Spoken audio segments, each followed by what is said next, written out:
तो इस मजेदार कहानी की शुरुआत होती है लिन नाम की एक लड़की को दिखाते हुए, जिसका घर फॉरेस्ट के एकदम बीचों बीच होता है और वहाँ पर वो अकेली रहा करती थी। दरअसल लिन के मॉम एंड डैड बहुत पहले ही मर चुके होते हैं और तब से ही वो अकेले ही सरवाइव करते हुए आ रही है। अब हमें यहाँ दिखाया गया कि मिन एक छोटा सा मिनिएचर टाउन बना रही है जो उसी के पूरे टाउन को रिप्रेजेंट करता था। दरअसल ये लिन की मदर का सपना होता है कि वो पूरे टाउन का एक स्ट्रक्चर बनाए जो बहुत ही ज्यादा ब्यूटीफुल हो, उसके अंदर बारीकी से बारीकी चीजें मौजूद हो जो कि रियलिटी में एग्जिस्ट करती हैं। इसीलिए अब लिन अपनी मदर का सपना पूरा करने के लिए हर चीजें उस टाउन में इंक्लूड करते जाती। वो तो वहाँ के कैरेक्टर्स को भी देखकर उन्हें बनाती और उन्हें अच्छी तरीके से डेकोरेट भी करती।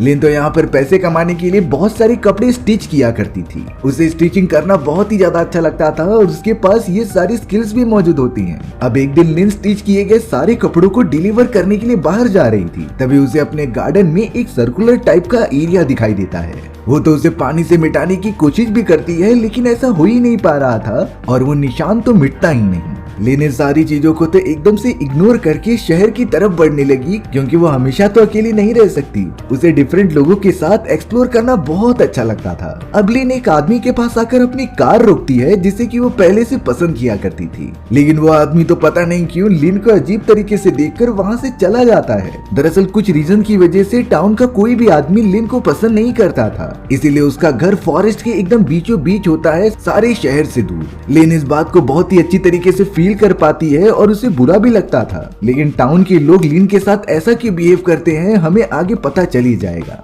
अब लिन यहाँ पर अपने मॉम एंड डैड के ग्रेव के पास चले गए थे। उनका ग्रेव तो शहर के अंदर ही मौजूद था, इसीलिए बार बार उसे यहाँ पर देखने आना पड़ता था। लिन तो अपने मॉम एंड डैड को बहुत ज्यादा याद करती थी। अब यहाँ पर लिन अपने बहुत ही पुराने दोस्त मॉड के पेरेंट्स को देखती है। उनके पेरेंट्स बहुत ही ज्यादा परेशान थे, जो कि पुलिस ऑफिसर्स के पास जाकर अपनी प्रॉब्लम बता रहे होते हैं। लेकिन यहाँ हमें एक और चीज पता चली कि टाउन के सभी लोगों ने लिन को टाउन के अंदर आने से रोक रखा है। वो तो लिन के ऊपर पाबंदी लगा देते हैं कि वो टाउन में नहीं आ सकती।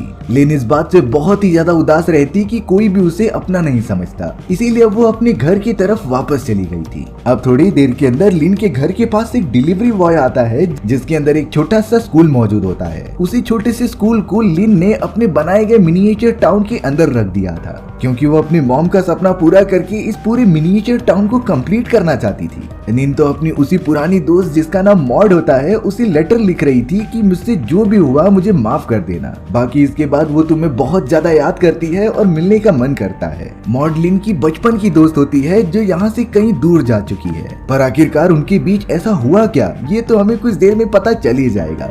अब यहाँ पर एक रात लिन अपने कमरे में सो रही होती है। आधी रात का समय था और चारों तरफ एकदम शांति होती है, लेकिन तभी अचानक लिन के कमरे की सारी लाइट्स और इलेक्ट्रिसिटी अपने आप ही चालू हो गई और कुछ समय तक जलते हुए अपने आप ही बंद हो गई। हालांकि लिन अभी भी आराम से सो रही होती है, पर तभी उससे बाहर से कुछ आवाज आई। लिन तुरंत ही उठ गई और वहाँ जाकर चेक करने लगी कि आखिर वहाँ पर क्या है। तभी लिन ने खिड़की के रास्ते से देखा कि सारे डस्टबिन किसी ने गिरा दिए हैं, इसीलिए वो अपने घर के नीचे की तरफ जाने लगती है। लिन ने देखा कि उसके घर का दरवाजा ओपन है, यानी कि कोई उसके घर के अंदर घुस चुका है। लेकिन तभी अचानक लिन ने एक बहुत ही खतरनाक क्रिएचर को देखा, जो और कुछ नहीं बल्कि एक एलियन होता है जो उसके घर में घुसने की कोशिश कर रहा था। उस एलियन ने अब लिन को पूरी तरीके से देख लिया होता है, इसीलिए लिन काफी तेजी से अपने घर के अंदर जाने लगी। वो एलियन की बॉडी स्ट्रक्चर इंसानों जैसा ही था, लेकिन वो काफी ज्यादा पावरफुल भी होता है। लिन तो सीधा अपने बेड के अंदर जाकर छुप गई, क्योंकि उसे काफी डर लग रहा था। वो एलियन भी धीरे धीरे उस जगह पर आता है और बेड के ऊपर चढ़कर साइड में हो जाता है। लिन ने उसके पैरों को देखा जो बहुत ही अजीब तरीके के थे।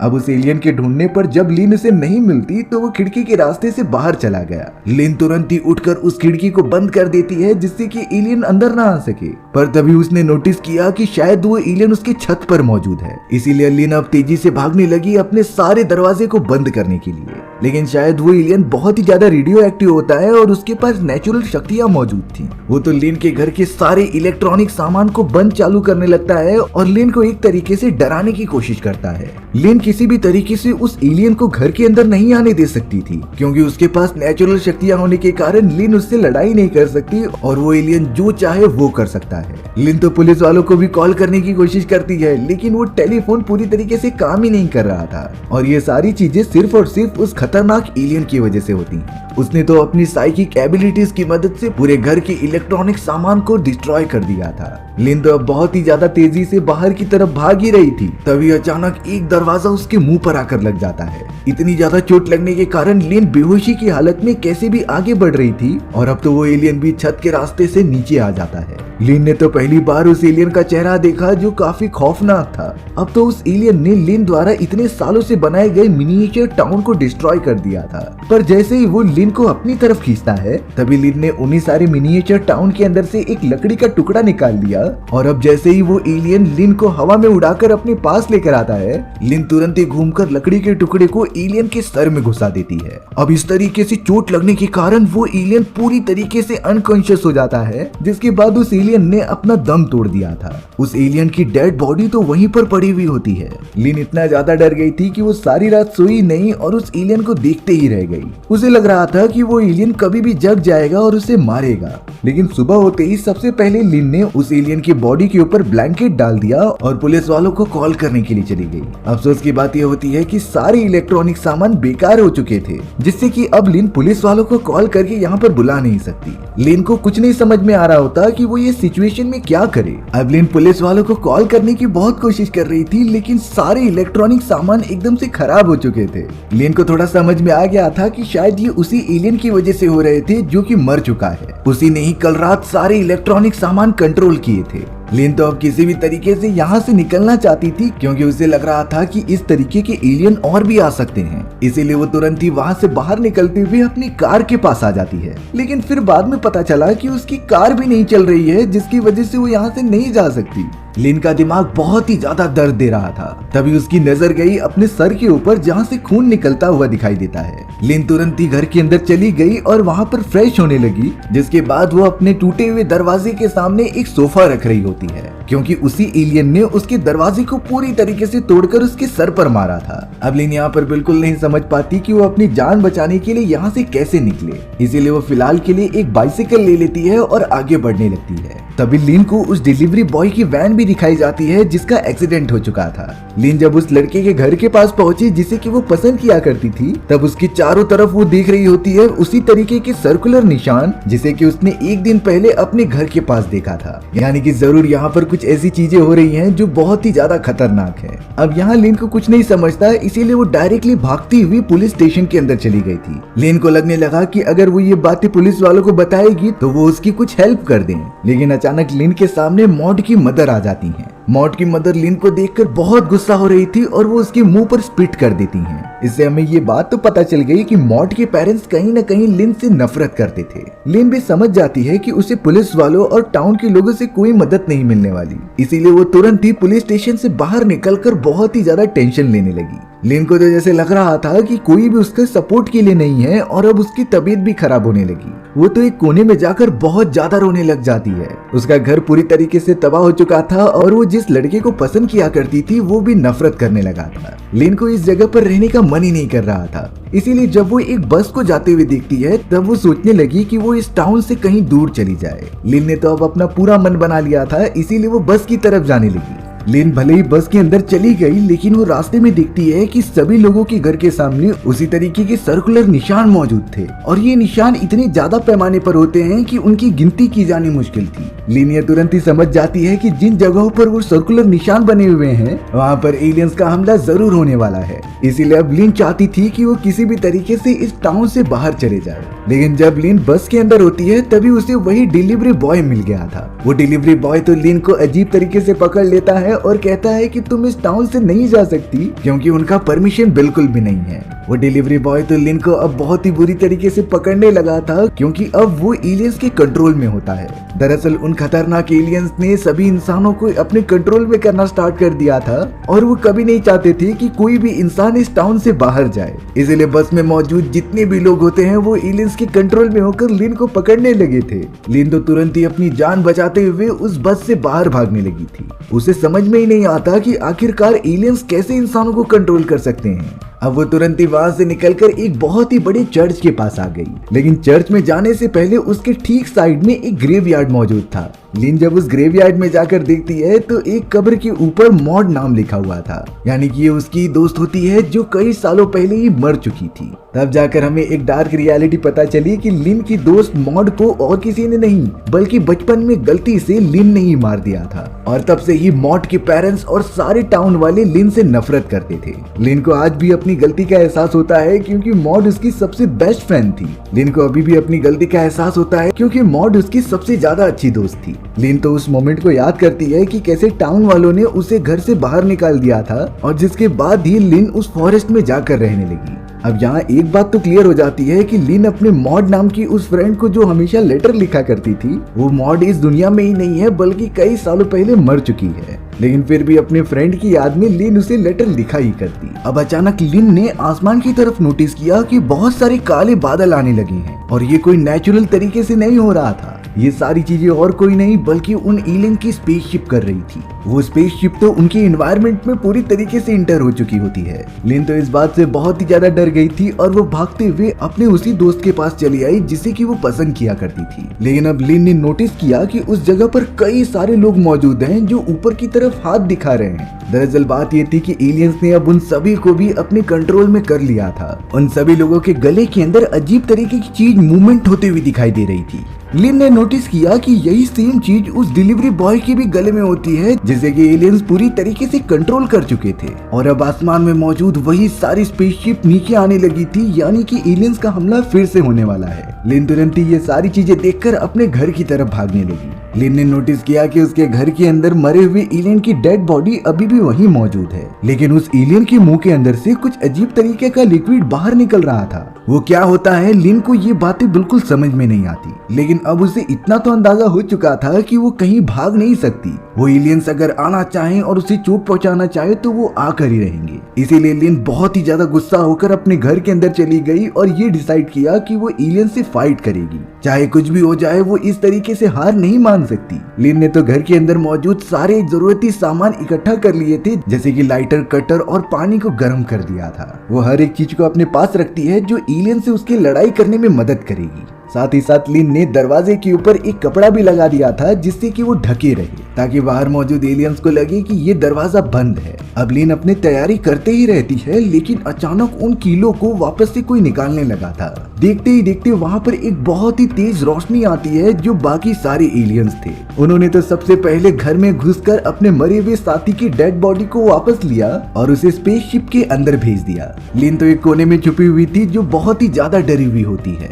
लेकिन अब इन्हीं सारी चीजों को देखते हुए लिन तुरंत ही बेसमेंट की तरफ भाग गई जहाँ वो सुरक्षित रहेगी। उसी एलियन की तरह एक और एलियन अब घर के अंदर घुस जाता है जो कि लिन के बॉडी हीट को देखकर उसे फॉलो करता जा रहा था। लिन तो बेसमेंट के अंदर एक कोने में छुपी हुई होती है, जिसे अंदाजा हो चुका था कि वो एलियन उसके पास आ चुका है, आता जा रहा है। इसीलिए अब लिन अपनी प्रोटेक्शन के लिए एक कैंची को अपने हाथ में ले लेती है। वो एलियन जैसे ही लिन के पास आया, लिन ने कैंची की मदद से उस पर हमला करने की कोशिश की, लेकिन उस एलियन के पास कुछ ऐसी नेचुरल शक्तियां होती हैं कि वो किसी भी चीज को अपनी तरफ खींच सकता था। उस एलियन ने तो अब कैंची को कहीं दूर ही फेंक दिया होता है, जिससे कि लिन अब बहुत ही ज्यादा खतरे में पड़ गई थी। लिन हालांकि उस एलियन को मारने की कोशिश करती है, पर वो उसे दूर ढकेल दे रहा था। लिन के घर का सामान तो पूरी तरीके से टूट जाता है और उसे चोट भी लगी थी, लेकिन अब लिन ने अपनी और मॉड की फोटो फ्रेम वहाँ से उठा ली और उसे बचाने लगी, पर एलियन तो उस फ्रेम को भी अपनी तरफ खींच लेता है। वो एलियन तो अब लिन और उसकी दोस्त मॉड के फोटो को बड़ी अच्छे से देखने लगा था, लेकिन इसी मौके का फायदा उठाकर लिन तुरंत ही वहाँ से ऊपर की तरफ भाग जाती है। वो एलियन पता नहीं उस फोटो को देखकर बहुत ही गहरी सोच में चला गया था। अब लिन को लग रहा होता है कि शायद वो एलियन उसका पीछा नहीं करेगा, लेकिन अचानक पीछे से एक छोटा सा एलियन उसकी तरफ बढ़ता है जो उसे मारने की कोशिश करने लगा। वो एलियन साइज में भले ही छोटा था, लेकिन उसके हाथ काफी ज्यादा बड़े और नुकीले होते हैं। उसने तो देखते ही देखते लिन के ऊपर हमला कर दिया, पर लिन उसके हाथ पकड़कर उसे दूर करते रहती है। छोटा सा एलियन तो लिन की जान लेना चाहता था, क्योंकि उसने उनके मेंबर को मार दिया है और अब ये एलियन लिन को जान से खत्म कर ही रहेंगे। लिन अपने आप को किसी भी तरीके से बचा रही थी और उस एलियन को अपने से दूर रख रही थी, क्योंकि अगर उस एलियन के नुकीले हाथ उसकी बॉडी को टच कर गए तो वो पूरी तरीके से फट जाएगी, तो उसे बहुत ही गहरे जख्म हो जाएंगे। लिन ने तो बचने के लिए उस एलियन के ऊपर गर्म पानी फेंक दिया था। उससे थोड़ी देर के लिए एलियन का ध्यान तो भटक जाता है, लेकिन उसे ज्यादा कुछ हुआ नहीं था। लिन अब अपनी जान बचाते हुए एक दूसरे कमरे के अंदर आ गई थी, पर अफसोस की बात होती है कि उस दरवाजे को एलियन ने अपने हाथों से ही तोड़ दिया था। लिन ट्राई करने लगी कि वो खिड़की के रास्ते से नीचे कूद जाए, पर वो एलियन उसका पैर पकड़ लेता है और उसे काफी चोट पहुंचाते रहता है। लिन ने तुरंत ही पैर से उस एलियन को दूर किया और एक लकड़ी की मदद से उसे मारने लगी, पर वो एलियन अगले ही मोमेंट में उस लकड़ी को अपने हाथ से ही तोड़ देता है। अब लिन के पास वही टूटी हुई लकड़ी थी, इसीलिए वो बहुत ही ज्यादा गुस्से में आकर उस एलियन की कंधे पर वार कर देती है। वो छोटा सा एलियन अब चोट लगने के कारण हिल ही नहीं पा रहा था और बाहर निकलने की कोशिश कर रहा था। लिन के पास अपनी जान बचाने का यही आखिरी मौका होता है, इसीलिए उसने अलमारी के दरवाजे को बहुत ही तेजी से एलियन के सर पे मार दिया। इस हमले की वजह से उस एलियन की तुरंत ही मौत हो जाती है, यानी कि लिन ने सिर्फ और सिर्फ अपनी प्रोटेक्शन के लिए इस एलियन को भी खत्म कर दिया। अब लिन खिड़की के रास्ते से डायरेक्टली अपने घर से बाहर आ जाती है, लेकिन खतरा अभी तक टला नहीं था, बल्कि वो एक एलियन को देखती है जिसकी हाथ लंबे होने के साथ साथ उसकी पूरी बॉडी लंबी थी। वो तो किसी बड़े स्पाइडर जैसा दिख रहा था जो काफी खतरनाक होता है, और अब वो लिन की तरफ बढ़ने लगा उसे पकड़ने के लिए। लिन वहां से बचकर भाग पाती तभी उस जगह पर वही पोस्टमैन आ चुका था जो उन एलियंस के कंट्रोल में होता है। उसने तो लिन को बहुत ही बुरी तरीके से पकड़ा और उसके बाल खींचते हुए उसे स्पेसशिप की तरफ लेकर जाने लगा। दरअसल वो सारे एलियंस चाहते थे कि वो लिन को अपने साथ लेकर जाए और उसे सजा दे, क्योंकि लिन ने अब तक उसके 2 साथियों को जान से मार दिया था। वो बड़ा सा स्पाइडर टाइप का एलियन भी कंट्रोल करते हुए कह रहा होता है कि उसे स्पेसशिप के पास लेकर आओ। लिन तो वहां से भागने की कोशिश करती है, लेकिन वो पोस्टमैन उसे जाने ही नहीं देता। अब जैसे ही लिन स्पेसशिप के पास पहुंची तभी उसने कंट्रोल किए गए पोस्टमैन को उस आ रही सफेद रोशनी की तरफ धक्का दे दिया। अचानक वो पोस्टमैन स्पेसशिप के अंदर खींचा चला जाता है, पर उसे थोड़ी देर बाद ही नीचे फेंक दिया गया था, क्योंकि वो एलियंस यहाँ पर लिन को पकड़ने आए थे। अब तो वो बड़ा सा स्पाइडर टाइप का एलियन बाकी सारे लोगों को कंट्रोल करके यहाँ बुलाता है, क्योंकि उन्हें लिन को किसी भी तरीके से पकड़कर अपने स्पेसशिप में ट्रांसफर करना था। वो स्पाइडर टाइप का एलियन तो लिन के घर के ऊपर चढ़ गया और उसे पूरी तरीके से डिस्ट्रॉय करने लगा। अब लिन तो अपनी जान बचाने के लिए कार के अंदर जाकर छुप गई, पर उसे क्या पता था कि एलियंस ने उसे देख लिया है। वो स्पाइडर वाला एलियन बहुत ही तेजी से अब कार के अंदर घुस गया और उसे पकड़कर मारने लगा। लिन की बॉडी पर तो उसने बहुत ही तेजी से मार दिया था, जिससे कि उसका काफी खून गिरता है। लेकिन अब लिन किसी भी तरीके से उस एलियन से बचना चाहती थी, इसीलिए वो एक लाइटर निकालती है और वो गाड़ी के अंदर फेंक देती है। गाड़ी का पूरा पेट्रोल लीक हो रहा था, इसीलिए देखते ही देखते वहां पर एक बड़ा सा ब्लास्ट होता है। इस ब्लास्ट के अंदर वो स्पाइडर वाला एलियन पूरी तरीके से फंस गया था, इसीलिए उसकी बॉडी जल जाती है, यानी कि लिन ने उसे भी पूरी तरीके से खत्म कर दिया।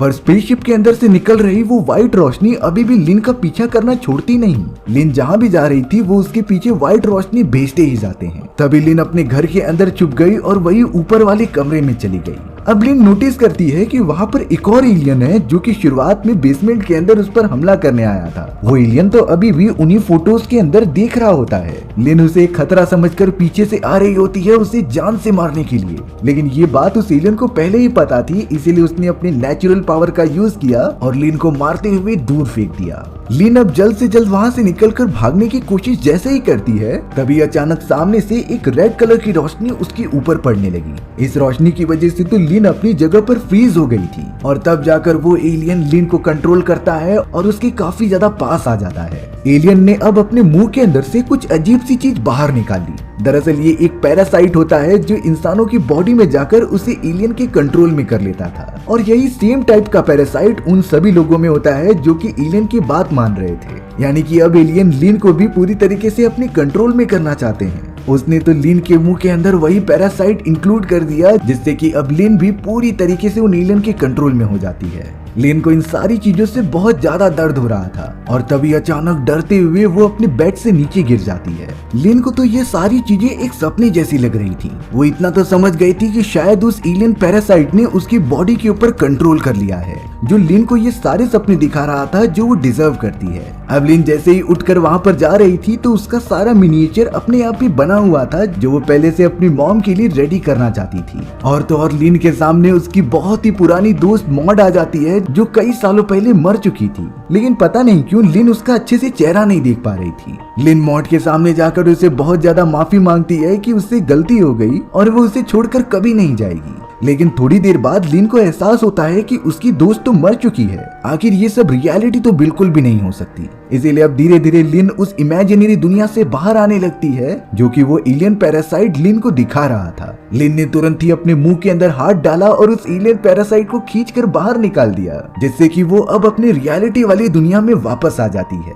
लिन ने आसमान की तरफ नोटिस किया कि बहुत सारी स्पेसशिप अब आ चुकी हैं जो कि लोगों को अलग अलग जगहों से किडनैप कर रहे थे। वो छोटा पैरासाइट जमीन पर गिरते ही अचानक वहाँ से भागने लगा। तभी एक स्पेसशिप के ऊपर से ऑरेंज लाइट उस पैरासाइट के ऊपर पड़ रही थी, जिससे कि उस पैरासाइट को एक अलग ही टाइप का बॉडी स्ट्रक्चर मिलता जाता है। ये body structure same to same लिन जैसा था क्योंकि लिन उसके ठीक सामने खड़ी थी। और अब तो देखते ही देखते पैरासाइट कन्वर्ट हो जाता है एक पूरी तरीके की इंसान में जो लिन की डुप्लीकेट होती है। और अब उस पैरासाइट ने तो तुरंत ही सामने आकर ओरिजिनल वाली लिन को चाकू मार दिया था। लिन बहुत ही ज्यादा घायल होकर नीचे गिर जाती है और अब उस स्पेसशिप में से एक व्हाइट रोशनी लिन के ऊपर पड़ रही थी जो उसे अपने अंदर खींच लेती है। यानी कि आखिरकार एलियंस ने लिन को किडनैप कर ही लिया जो उसे अपने स्पेसशिप के अंदर बंद करके रखते हैं। स्पेसशिप के अंदर कई सारे हाइब्रिड एलियंस भी मौजूद होते हैं। वो एलियंस अब लिन को अपने सामने लेकर आते हैं और उसके दिमाग को टच करके उसकी सारी यादों को पढ़ने लगते हैं। यहाँ उन एलियंस को अब लिन की पूरी लाइफ के बारे में पता चल चुका था कि आखिरकार उसके पास्ट में कौन कौन सी चीजें हुई थी। एलियंस को वो राज भी पता चल जाता है कि आखिरकार लिन को सभी टाउन वाले नफरत क्यों करते थे और उसके सबसे पुरानी दोस्त मॉड की मृत्यु कैसे हुई। दरअसल ये वो समय होता है जब लिन और उसकी दोस्त बहुत ज्यादा छोटे थे, लेकिन किसी बात के ऊपर उन दोनों की बहस हो गई। मॉड तो गुस्से में लिन को नीचे फेंक देती है। लिन के पास एक पत्थर पड़ा हुआ था जिसे कि उसने उठाकर तुरंत ही मॉड के सर पर मार दिया। ये हमला इतना ज्यादा गहरा होता है कि मॉड को जब ये चोट लगी तो वो तुरंत ही मर गई। और तब से ही सभी लोग लिन को एक कातिल मानते हैं, इसीलिए टाउन वाले लिन को एक्सेप्ट करते ही नहीं। पर लिन ने मॉड के लिए माफी बहुत ज्यादा बार मांगी थी और वो हमेशा उसे लेटर लिखती रहती क्योंकि लिन को पता है कि ये उसकी जिंदगी की सबसे बड़ी गलती है जिसे कि वो सुधार नहीं सकती। लिन ने तो अपने दिल से अपनी गलती एक्सेप्ट कर ली होती है जिसे कि टाउन वाले सुन ही नहीं रहे थे, लेकिन वो सारे एलियंस बहुत ही गौर से उसके थॉट्स को याद करते रहते हैं, जिन्होंने अब जाकर डिसीजन लिया कि वो लिन को पूरी तरीके से छोड़ देंगे क्योंकि उसकी यादें बहुत ही ज्यादा प्योर हैं और उसने अपनी गलती एक्सेप्ट कर ली है। वो एलियंस तो स्पेसशिप के अंदर से लिन को वापस नीचे फेंक देते हैं। देखते ही देखते सारी की सारी स्पेसशिप अब पृथ्वी के एनवायरनमेंट को छोड़कर अंतरिक्ष में जाने लगी थी। उनके पास जितने भी लोग होते हैं वो उन्हें एक टेस्ट केस की तरह यूज करने वाले थे अपने एक्सपेरिमेंट के ऊपर। अब हमें कुछ दिनों बाद लिन दिखाई जाती है जो कि अपनी लाइफ नॉर्मल तरीके से जीने लगी थी। उसे अपनी गलती का एहसास हो चुका था, इसीलिए टाउन वालों ने उसे एक्सेप्ट कर लिया होता है। सभी लोग लिन से बहुत ही अच्छी तरीके से बात करते और उसे अपना फैमिली मेंबर समझते। लिन को तो वो लड़का जो बहुत ज्यादा पसंद था उसे भी काफी अच्छी तरीके से बात करने लगा। लिन शुरुआत से ही जो चाहती थी उसे आखिरकार मिल गया होता है। वो तो अपनी पसंदीदा लड़के के साथ जाकर एक डांस भी करने लगी जो उसके लाइफ का सबसे बेस्ट मोमेंट होता है। लेकिन अचानक हमें दिखाया जा रहा था कि टाउन के ऊपर अभी भी वो सारी स्पेसशिप घूम रही हैं। यानी कि अब ये पॉसिबिलिटी हो सकती है कि वो एलियंस कभी गए ही नहीं यहाँ से और जो भी चीजें लिन देख रही है वो उसकी यादें हों, जिसे कि एलियंस अच्छी तरीके से उसे दिखा रहे हैं। और इन सारी चीजों का साफ साफ मतलब ये होता है कि कोई भी उन एलियन से बच नहीं सकता। लिन तो डिफरेंशिएट ही नहीं कर पा रही थी कि रियलिटी वाली दुनिया कौन सी है और फेक कौन सी है, लेकिन चाहे कुछ भी हो जाए इस लाइफ में वो सबसे ज्यादा एंजॉय कर रही थी। तो इससे लिन को फर्क भी नहीं पड़ता कि वो रियलिटी भी है कि नहीं। और इसी तरीके से हमारी ये एडवेंचरस कहानी यहीं पर खत्म हो जाती है। सो व्यूअर्स, आपको ये स्टोरी कैसी लगी कमेंट सेक्शन में बताना भूलना मत। और अगर आपको मेरा एक्सप्लेनेशन 1% भी अच्छा लगा होगा ना तो वीडियो को लाइक एंड चैनल को सब्सक्राइब जरूर कर देना। मिलते हैं इसी तरीके की मजेदार वीडियोस में, तब तक के लिए बाय बाय।